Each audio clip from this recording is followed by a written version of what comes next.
What's up everyone, welcome back to Let's Play Demon's Souls. I was just making some preparations to go ahead and cross the battlements, and I think I'm good to go right now. No sense hesitating, might as well just go for it. Oh shit, forgot fat officials here. Block, that's at least one positive, but I'm gonna get toasted. So the Dragon's Breath does also damage the fat official, so that's... ooh, not good. Fat official taking damage is good. What just happened is not. Pretty lucky that didn't kill me. Pretty lucky that he didn't get 2 attacks off. Now you can go back for the treasure that was on the bridge. It's nothing important. I think there might be a few souls there. But to do that, you have to come up this way to trigger the dragon to move back to his perch at the top of the castle. So let's just go ahead and do that. Now the dragon repositions himself up here to prevent you from progressing further up the stairs into the castle proper.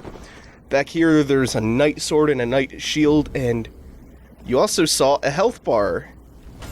It's not another fat official that the dragon is damaging. He's not taking friendly fire. That is our good friend Bjorn.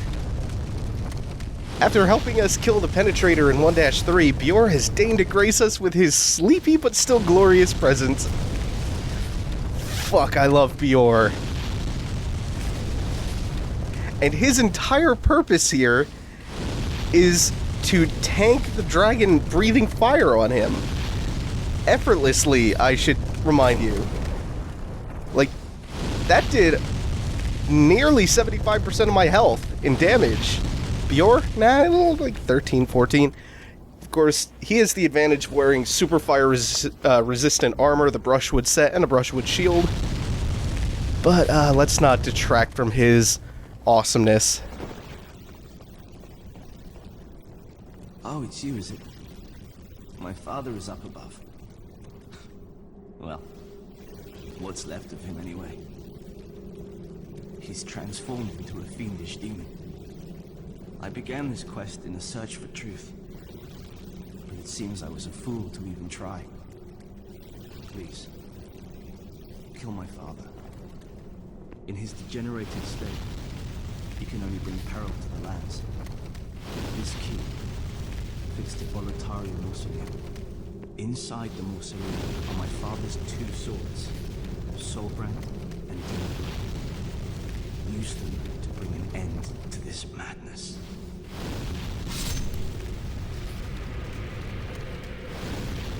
Now cracks a noble heart. Good night, sweet prince. Also, fuck you, Ostrava.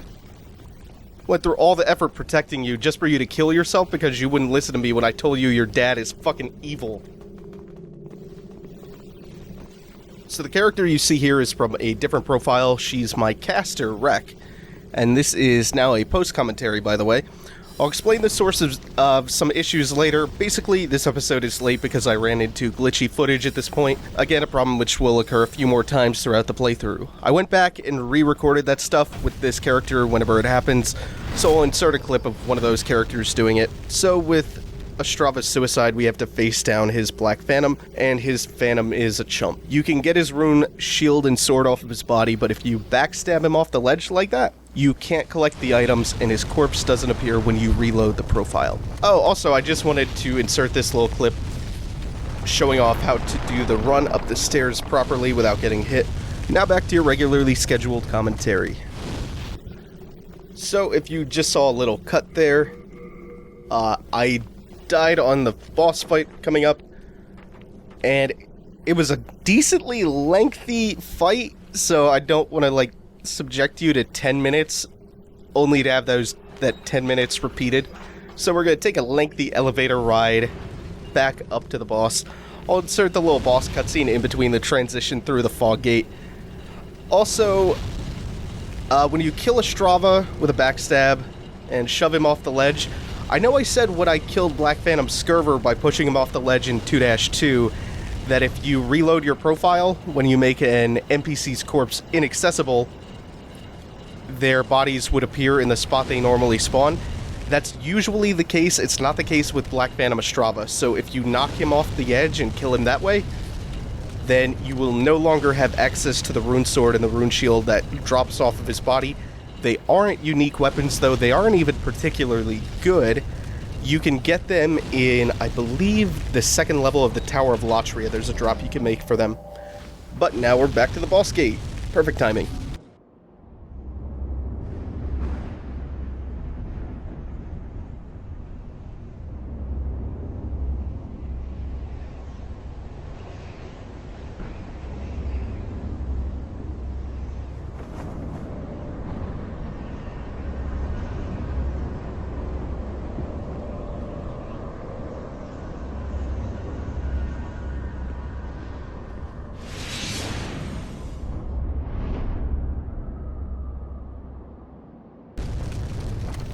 Alrighty, so now we get to do one of my favorite fights in the whole game. It's considered to be one of the harder fights in the game, and that's largely because he can dish out a lot of damage very, very quickly. But he also gives you a ton of room to breathe. So as long as you're not letting him kill you in one combo, or letting him kill you before he does this attack, where he sticks his sword to the ground. Oh, wow. I was actually close enough to get hit by that. I thought I outranged it. Wow, that's nuts. So like I was saying, as long as you're surviving until he does that attack, he telegraphs it pretty hard. The range is super long, as you could see, and the damage is very high. But most of the time you should be able to outrun it. I think you might also be able to interrupt him. I'm not entirely positive about that. Ooh, I'm in a bad position. I think I'm too close to the opposite wall. Oh, I'm hesitating. Oh, I hesitated. Not good. It's really embarrassing to get hit by that twice. The good thing, though, is if you get away, and most of the time you should, like this time, I'm definitely not getting hit by it that time. Most of the time, it gives you room to heal up or to buff your weapon, do whatever you have to do in order to better survive the fight. He's also got a lot of health. One interesting thing, though, I think if you come in here with the Thief's Ring, you can actually sneak up on him and begin the fight by getting a hit in, instead of waiting for him to charge you. And the thing that I love about this fight is it's pretty much a duel. And it's weird because I normally don't like those types of fights. I normally don't like the duels.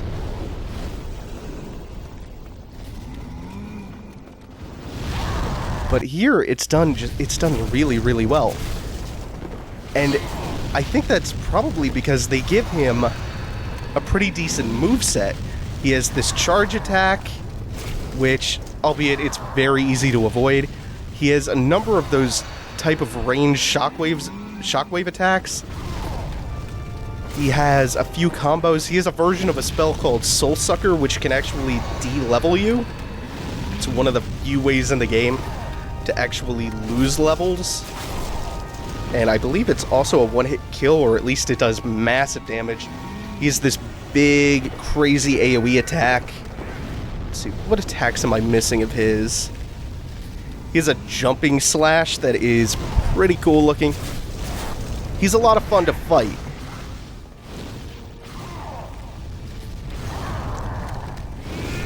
Also, this is not the real King Allant. Above his health bar, he's titled Old King Allant, and his soul is called the False Demon Soul. That's because he's the demonic representation of King Allant, who roused the old one from its slumber and was overwhelmed. Much like how the three bosses of this level are demonic representations of the heroes they were based on, Ulan, Alfred, and Metis. Oh, also, the spell that I'm using in my spell slot, or my magic memory slot, is Enchant Weapon. What it does, if I haven't shown it off before, I can't remember, it adds a little bit of magic damage to your weapon. There are a few enchant abilities in the game. Not every weapon is enchantable, like the Dragon Longsword you can't enchant with magic damage. My other right-hand weapon, the Dragon Bone Smasher, can be enchanted. I think I started the fight out with the enchant on. Also, the other nice thing about Enchant Weapon, if you're building some kind of magic melee hybrid, it scales with your magic stat. The only thing that I hate about this fight is the fact that you can still hear the blue dragon in the background breathing fire at regular intervals. It messes with the really nice soundtrack that this, the really nice theme that this fight has.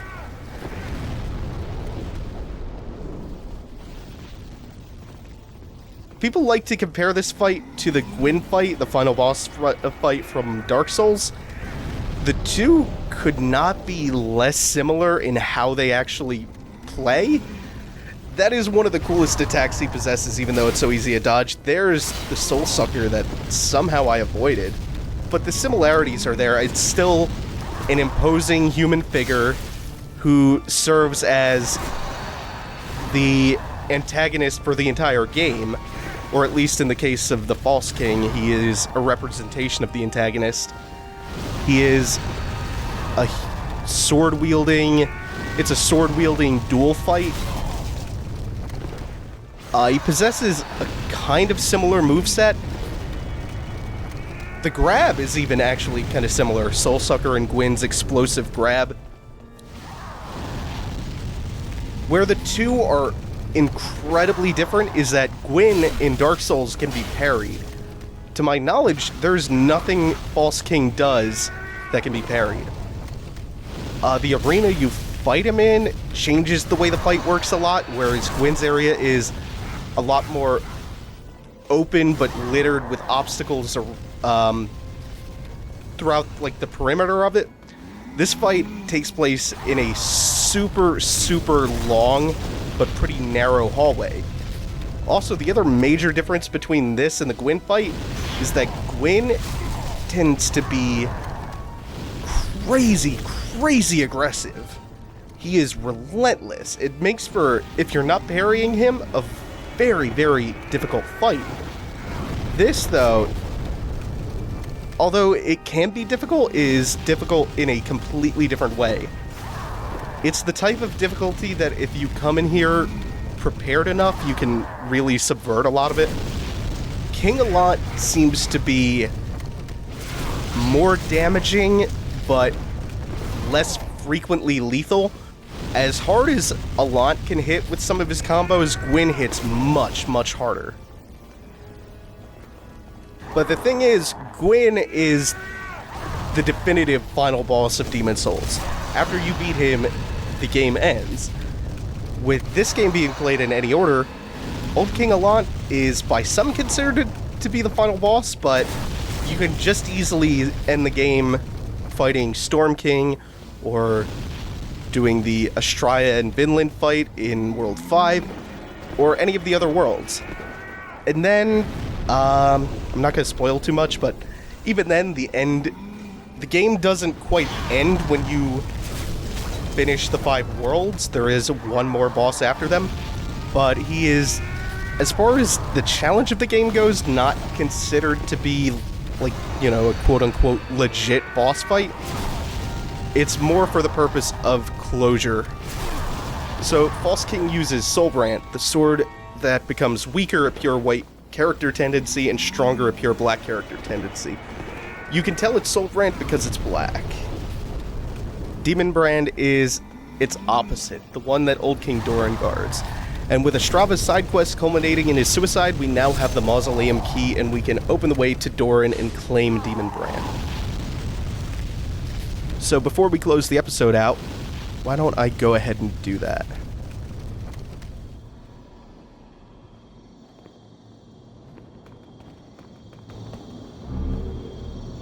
How did you defeat my precious demon?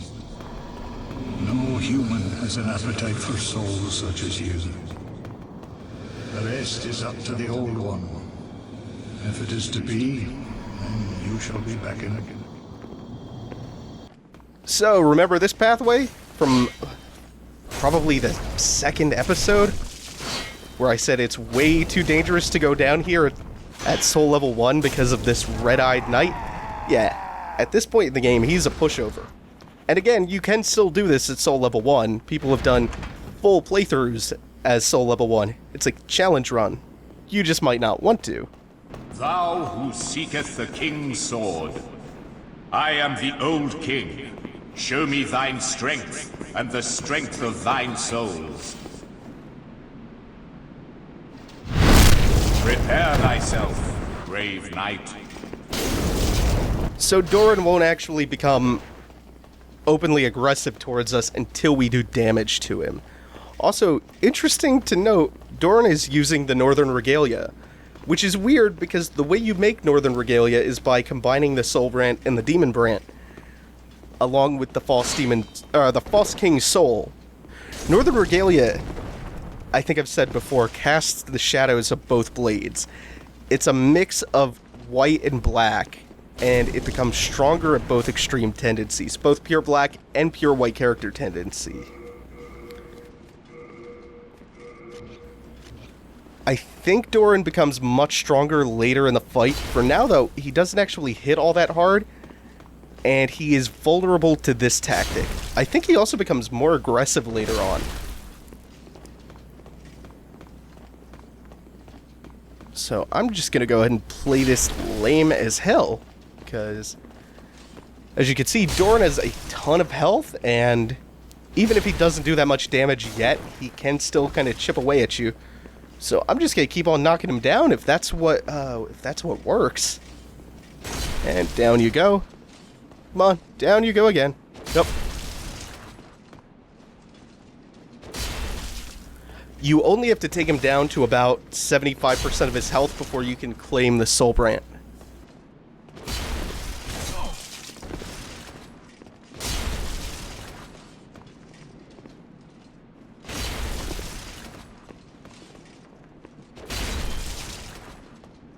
And I'm just gonna kick your ass all over the palace, buddy. Let me go ahead and fast forward for a second here. This might take a minute.